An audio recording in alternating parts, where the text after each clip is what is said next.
Bismillahirrahmanirrahim. Assalamualaikum warahmatullahi wabarakatuh. Perkenalkan, nama saya Ramli, dosen program studi agroteknologi Fakultas Sains Terapan Universitas Suria Kencana, Cianjur.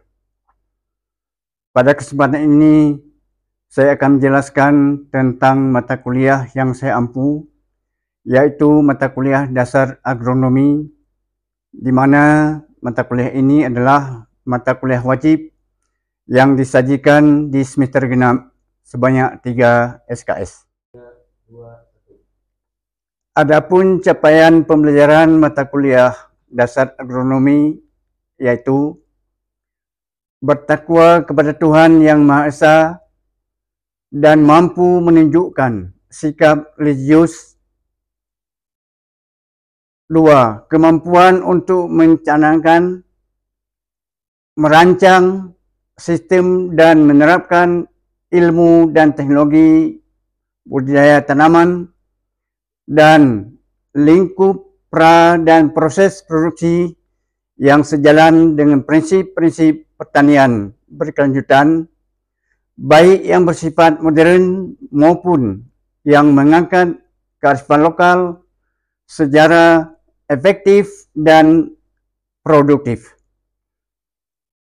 3. Menguasai pengetahuan dan teknologi budaya yang efektif dari pra-produksi, produksi, panen hingga pasca panen dalam sistem pertanian berkelanjutan untuk mendukung perancangan, pengelolaan, dan penerapan bisnis pertanian serta mampu menyelesaikan masalah pertanian berkelanjutan yang berbasis ilmu dengan metode penelitian yang benar dan tepat guna.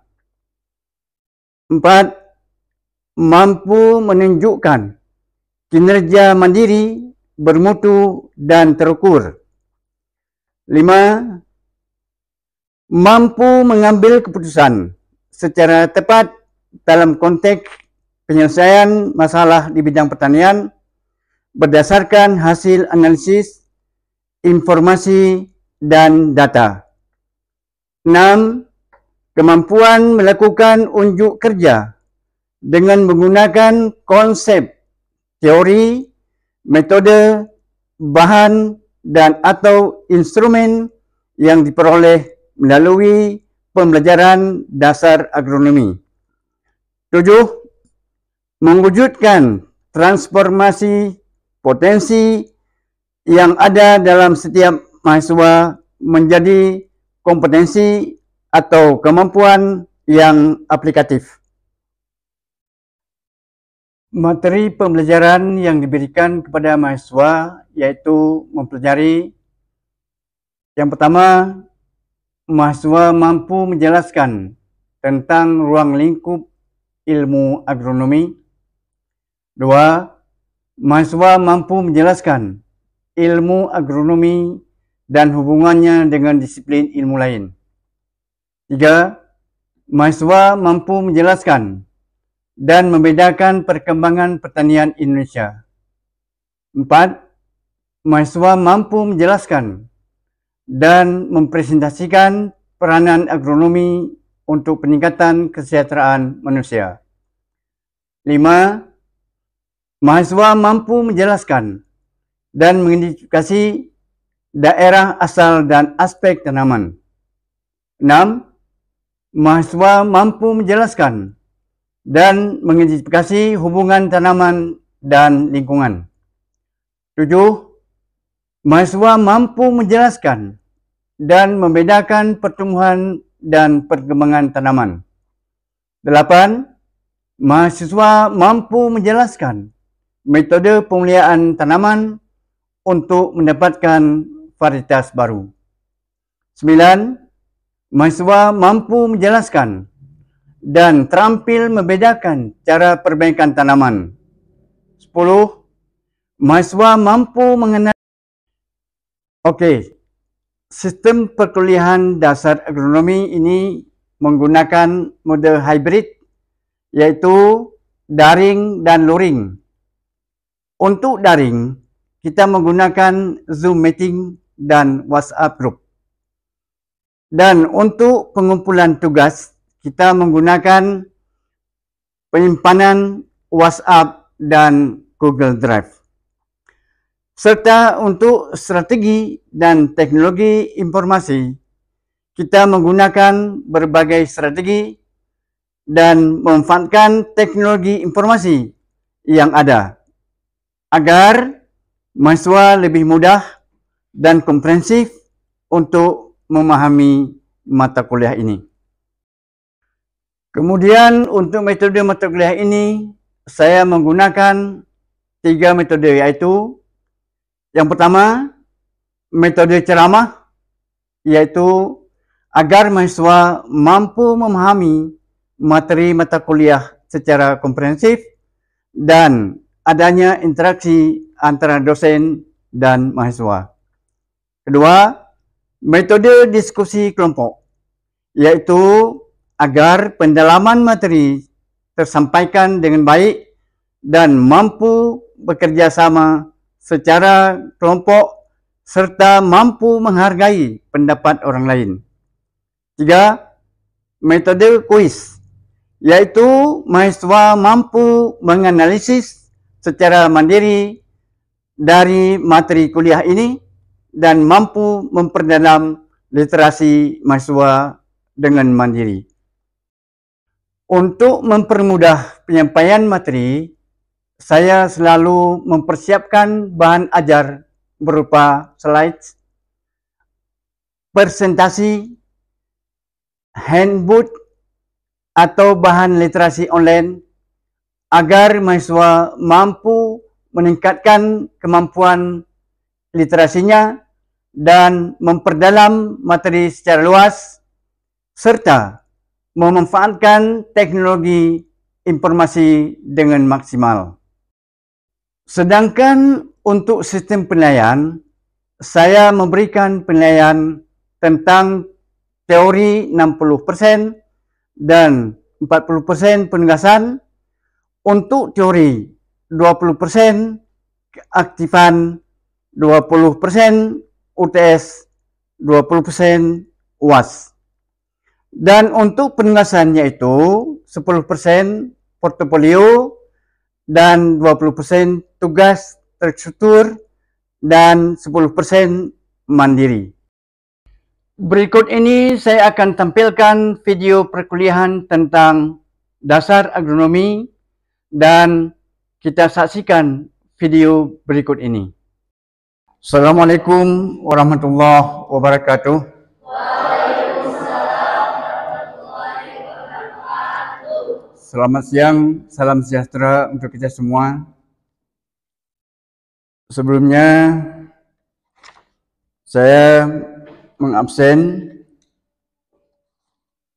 Yang pertama, Ami Fatullah,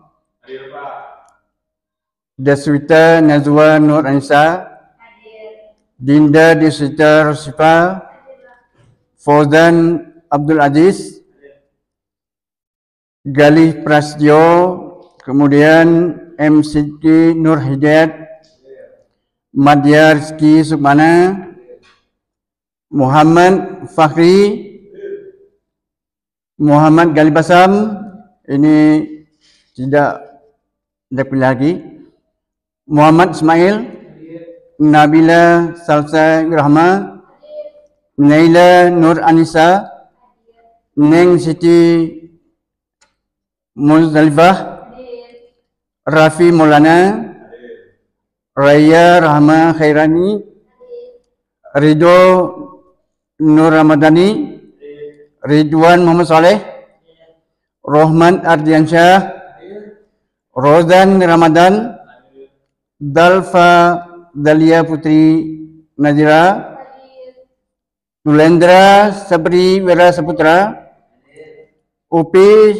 Supiani, Riza Perta Sativa. Alhamdulillah kita hadir semuanya. Semangat. Sudah absen? Baik, kita pada hari ini kita bicarakan masalah dasar agronomi. Tentu saja kalau kita bicara dasar agronomi adalah agronomi berasal dari bahasa Yunani yang terdiri dari agros artinya lahan, nomos artinya pengolahan. Kalau diterjemahkan, dasar agronomi adalah pengolahan lahan pertanian untuk dikelola dengan baik sehingga mendapatkan hasil yang maksimal. Tentu saja lingkup agronomi ini sangatlah luas, di mana kita tahu bahwa agronomi ini didukung oleh ilmu-ilmu yang lain, di antaranya ilmu biologi, taksonomi, fisiologi, dan lain-lain. Perlu kita sadari bahwa agronomi ini adalah cakupannya sangat luas. Karena nanti ujungnya, akhirnya adalah untuk mendapatkan hasil yang maksimal. Kemudian untuk kesediaan pangan, terutama pangan nasional. Perlu kita ketahui bahwa untuk agronomi ini tidak serta-merta berdiri sendiri, didukung oleh ilmu yang lain, sebagaimana telah saya sampaikan tadi di awal.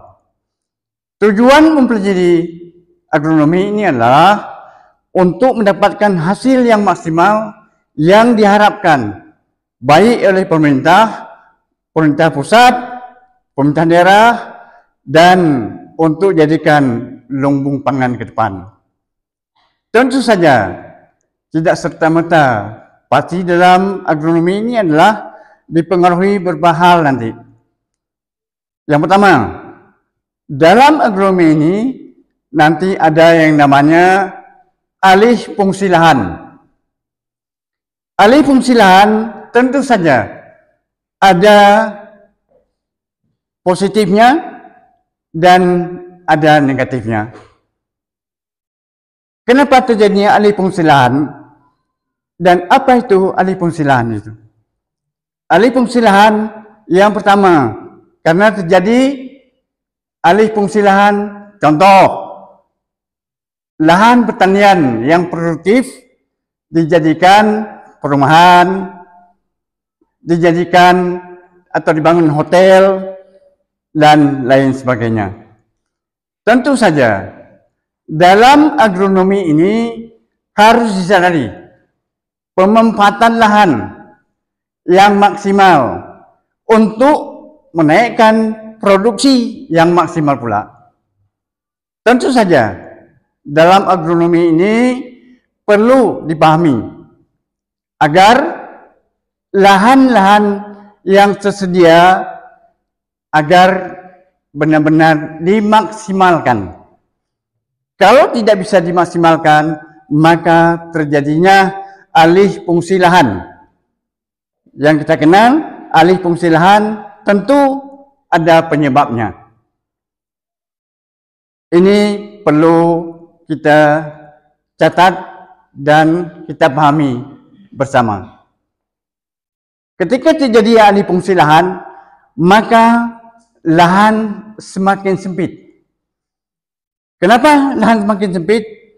Tadi yang disampaikan, karena dibangunnya perumahan atau pemukiman, kemudian dibangun hotel atau perhotelan, dan pemanfaatan yang kurang maksimal. Padahal itu adalah lahan pertanian yang sangat produktif.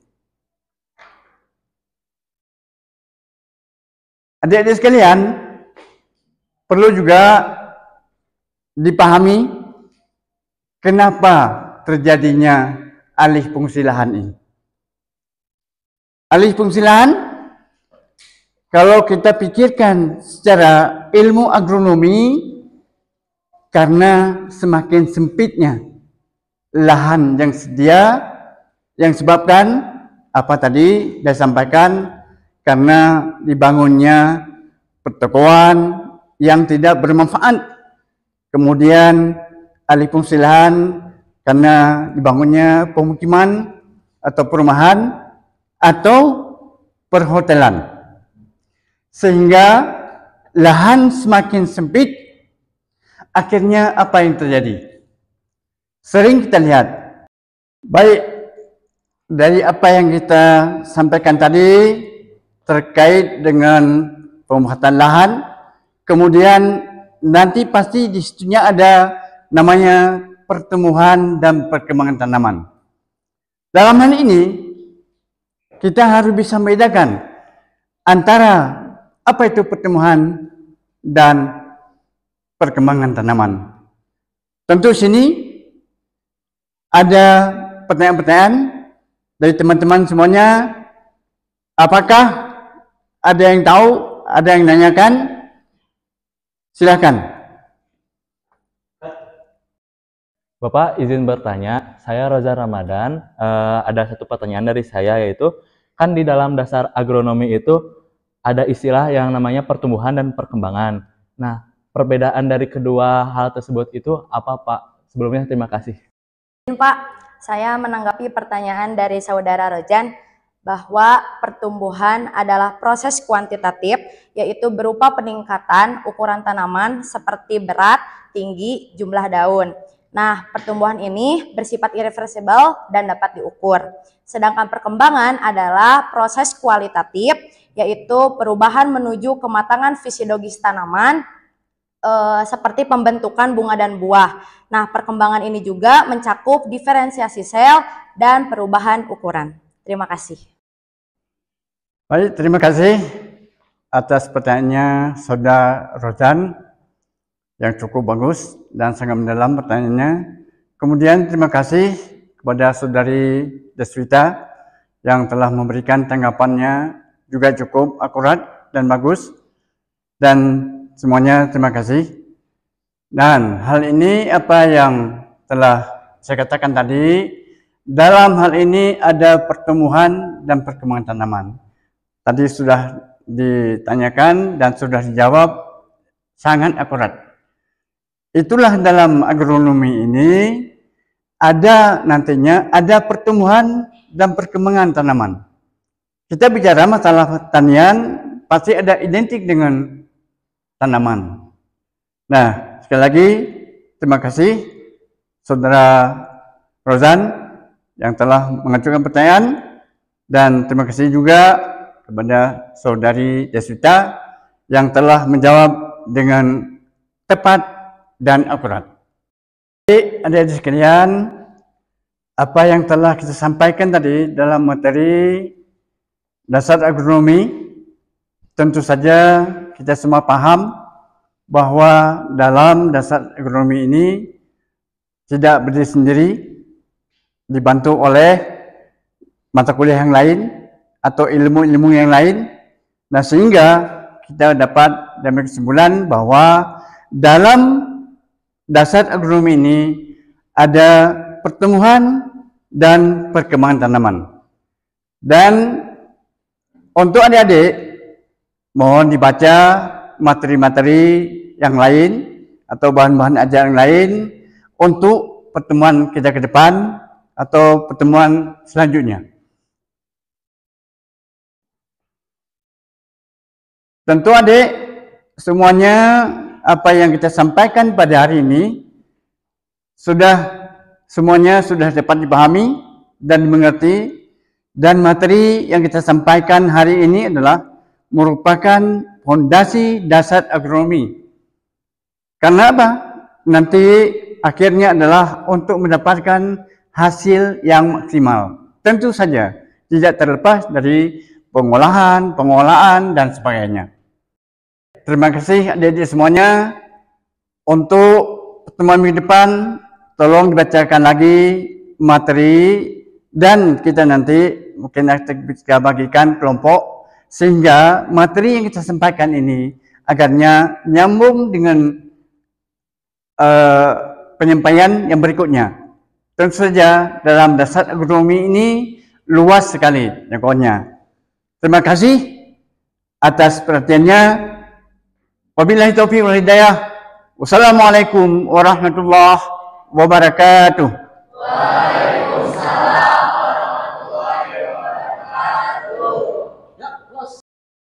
Baik, itulah penjelasan dan salah satu cuplikan proses perkuliahan mata kuliah yang saya ampu, yaitu dasar agronomi.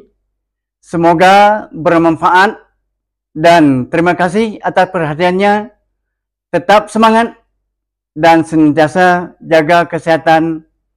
Saya Ramli undur diri. Wabillahi taufiq wal hidayah. Wassalamualaikum warahmatullahi wabarakatuh.